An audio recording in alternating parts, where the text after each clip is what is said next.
Like take, for example, one of the most successful industrial commercial installations in Spain, quite big, in fact, Mondragon. It's a big collection of industrial works, schools, social systems, health systems, and so on. Very substantial, very successful. It's one of the few parts of the Spanish economy that's competitive internationally, even after joining European Union. It's worker-owned, and it's partially socialist anarchist. It's worker-owned, but manager-controlled. Workers pick the managers, but they theoretically at least control the managers. How much they control them, you can debate. But there's no outside investors telling them what to do. They have their own banks, their own development banks, they have their own social services, and so on. And it's been dramatically successful. Well, okay, that's pieces of a more free and democratic society. Pieces only, because workers are not really participating directly.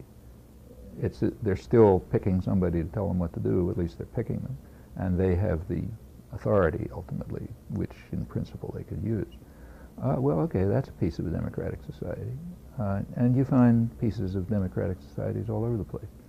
Very often in periods of revolution, very democratic societies emerge fast and spontaneously and similarly, like workers' councils to control industry. They come up all the time.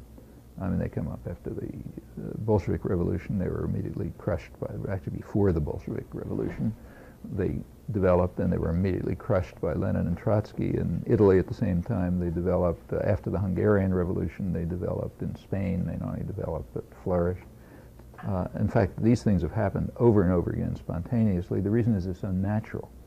You don't have to read big books to think that the workers in a plant ought to get together and run it. In fact, you go back to 19th century America, you know, the mill towns around here, the workers were saying, factory girls, as they called them, young women from the farms, or, you know, local craftsmen, the mills ought to be run by the workers who are owned and run by the workers in them. That's just natural. That's like saying that people should vote their own representatives in Congress. Well, okay, those natural ideas are crushed, but there's no reason why they can't be realized and implemented.